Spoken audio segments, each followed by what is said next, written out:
Donc, bonjour Jessica. Je suis très contente et ravie de t'avoir avec moi aujourd'hui pour en apprendre plus sur toi et puis aussi pour que tu partages avec les gens qui nous écoutent un peu ton parcours, qu'est-ce que tu fais.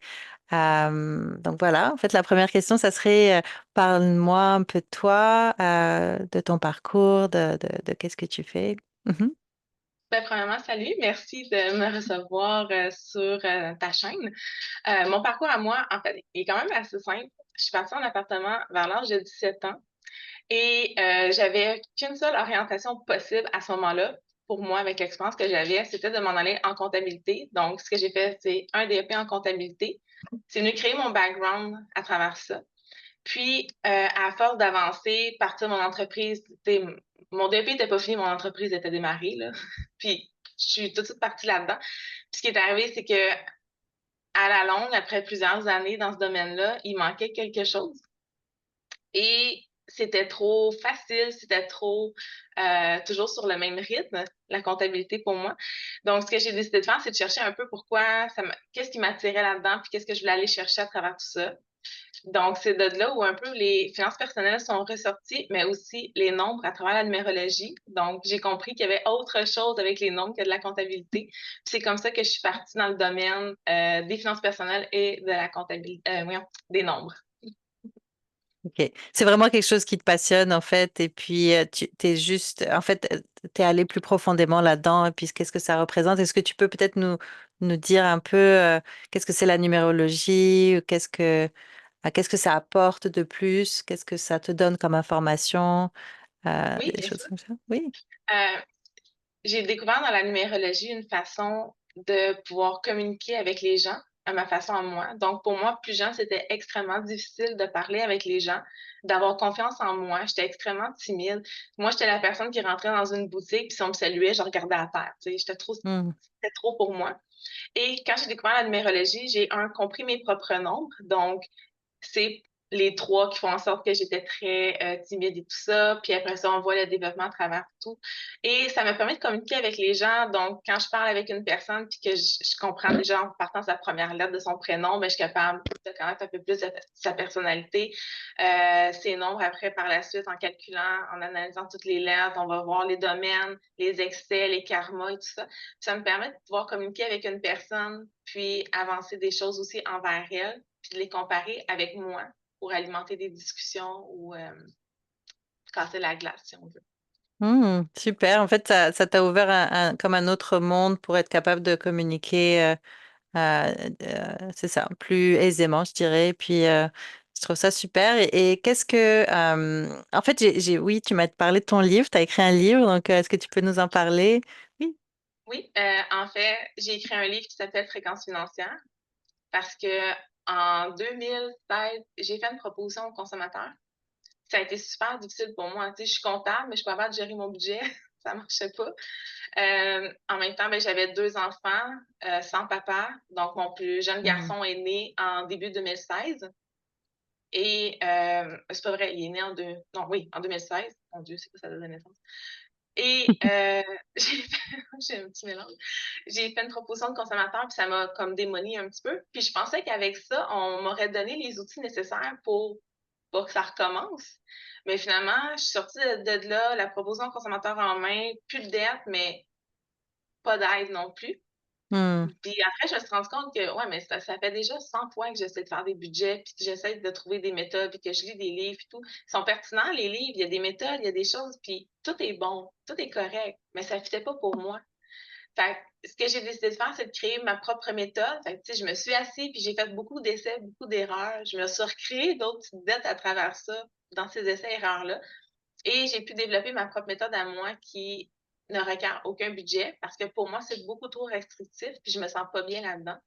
Donc, j'ai écrit un livre qui a été publié au début de l'année 2024 qui parle de faire, d'avoir de l'argent, mais sans budgéter, puis penser autant à aujourd'hui qu'à demain, qu'au futur, puis trouver son équilibre à travers tout ça.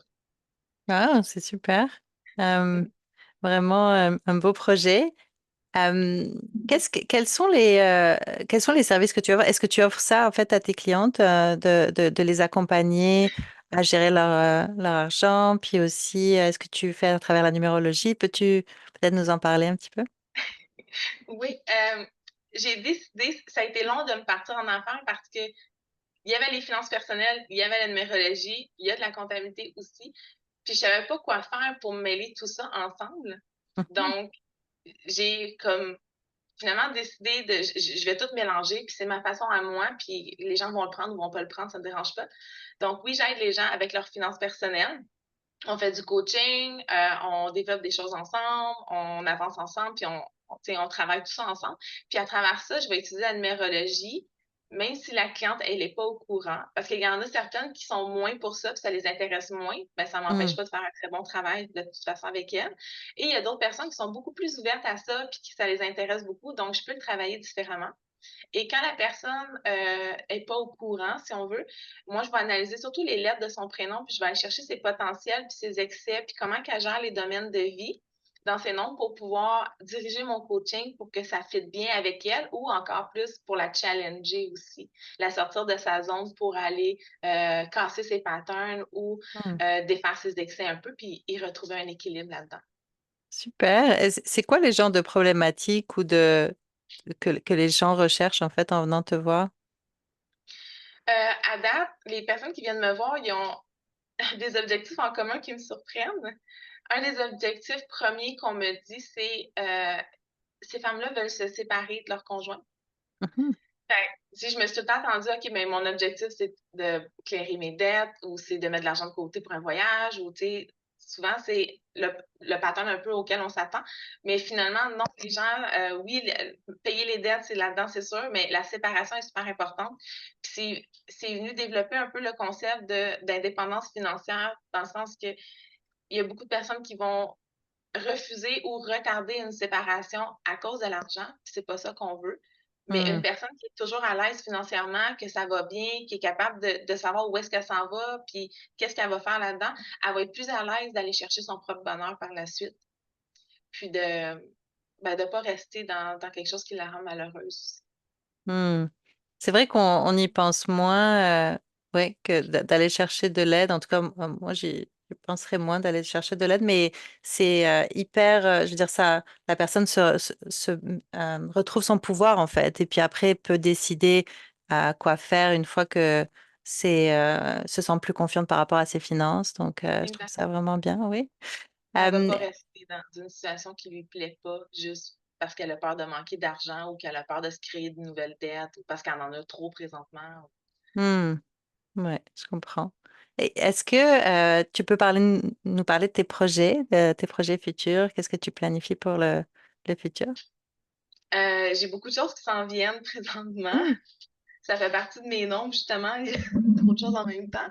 J'ai un podcast qui va se lancer en octobre, en Hmm. automne, excuse-moi, concernant aussi la numérologie. Donc, moi, je veux avoir des gens sur mon podcast, que ce soit des entrepreneurs ou non, ça ne me dérange pas. Je veux pouvoir donner une voix à tout le monde. Et ce que je veux faire sur ce podcast-là, c'est de parler des nombres de cette personne-là à travers un événement qu'ils ont vécu ou qu'ils s'apprêtent à vivre. Donc, je vais avoir des gens qui vont venir parler d'un deuil qu'ils ont vécu. Il y en a qui est un peu comme toi, qui voyagent. D'ailleurs, Mhm. je pense que tu voulais venir sur mon podcast. Oui, oui, ça m'intéresse. Donc, je vais analyser les nombres à travers tout ça. Et aussi, on va parler un peu de finances, c'est sûr. On va parler on va faire plus un peu d'éducation aussi à travers la numérologie aussi. Comme autre projet, c'est sûr, j'ai une école de numérologie qui s'en vient. J'ai mon deuxième livre que je suis déjà en train d'écrire qui va concerner un peu plus les travailleurs autonomes à travers leurs Mhm. finances personnelles parce qu'il y a il y a des titres différentes. Et, mon Dieu, il y a tellement de choses. On va commencer par ça, ça va déjà être ça. Puis, Mhm. le coaching, c'est sûr que je veux développer un offre signature avec du coaching beaucoup plus intéressant, plus important, plus gros. Mhm. Est-ce que tu enseignes la numérologie? C'est ça que tu disais, l'école de numérologie ou? Je veux créer mon école de numérologie. Je l'enseigne pas encore, Ok. mais je sais que ma façon de faire est pas comme les autres numérologues. J'amène des points différents où je le fais à Hmm. ma façon à moi. C'est ça qui est le plus important, ma façon à moi, comment moi j'aime l'interpréter, comment j'aime travailler avec la numérologie. Et je veux développer ma propre école pour que les gens puissent aussi développer leur façon de faire avec la numérologie. Ok, donc en fait, les gens personnaliseront pour eux euh, leur façon de faire et d'utiliser la numérologie. OK. Exact. Moi, ce qui m'a intéressé beaucoup dans la numérologie, c'était de prendre les lettres surtout, plus que la date de naissance. Hmm. Et ça me permet aussi de pas toujours être en train de calculer un paquet de choses. Donc, je peux le faire en allant n'importe où, n'importe quand, sur le bord d'un banc de parc, il n'y a pas de problème. Puis je peux analyser la numérologie d'une personne et sortir beaucoup d'éléments de ça. Donc, j'ai comme extrapolé un. Il appelle ça une grille d'inclusion en numérologie. Moi, je l'ai extrapolé pour créer mon étoile de Vénus. Puis juste ça, ça me crée quelque chose de gros. C'est sûr que j'analyse aussi avec la date de naissance, puis on va chercher beaucoup d'autres informations. Mais je trouvais ça dommage de ne pas être capable de le faire sur le fly parce que j'avais tout le temps besoin soit d'un Hmm. papier d'account pour calculer ou un logiciel de numérologie pour avoir tout l'ensemble des nombres de la personne.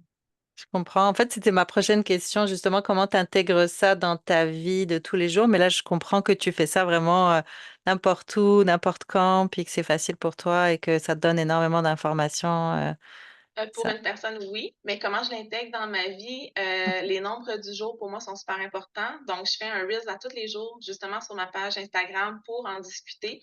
Et tu vois, aujourd'hui, on est le 26 juillet, donc on est un nombre 5, puis il y a une tendance pour la journée à travers ce nombre-là. Et il y en a à tous les jours. Donc, moi, j'interprète ça à tous les jours pour les gens, puis je l'intègre dans ma journée aussi quotidiennement. OK, comment tu fais pour l'intégrer dans ta journée? Juste peut-être un Euh, exemple, parce que oui, ben j'imagine qu'il y a plusieurs noms. aujourd'hui, Mhm. Aujourd'hui, c'est un jour 5. C'est une journée où on a besoin d'avoir notre bulle parce qu'il provient des énergies Hmm. racines du 32 aujourd'hui. Et le 32, ben, le 3 puis le 2, lui, va vraiment rechercher, par exemple, le besoin de communiquer, mais pas trop, et de suivre son intuition puis la sensibilité du 2 à travers ça. Puis quand on mélange tout ça, ça fait en sorte que on est plus sensible aujourd'hui, plus renfermé. On a besoin de notre bulle. Donc, c'est pas aujourd'hui que je vais aller contacter des amis pour faire une grosse sortie ou me mettre dans une grosse activité qui va pas me plaire parce que je sais que je vais avoir besoin de me retirer, d'être plus calme aujourd'hui. Je sais que ça va peut-être demander des événements qui sont plus challengeants. Donc, au lieu d'être un petit peu plus impulsif puis de réagir, je sais que je vais, OK, oh, attends une seconde, je vais reculer un petit peu puis je vais pouvoir réfléchir avant de parler. C'est typique du nombre 3 de moi, dans le fond, avec mon nombre 3, de manquer de tact ou de trop dire de choses. Hmm. Donc, je sais, ça me permet de ralentir quand c'est le bon moment. Mais tu vois, demain, on tombe en journée 6 qui provient du 33, puis c'est une de mes journées préférées. Là, je vais pouvoir parler tant que je veux, il n'y a pas de problème. Mhm. Est-ce que Donc, tu utilises ça aussi pour avec tes enfants, en fait? Je suis curieuse. oui, ben, je l'ai utilisé pour comprendre mes enfants un peu. J'ai deux enfants, donc Lucas a 12 ans, Jake a 8 ans, puis c'est deux opposés.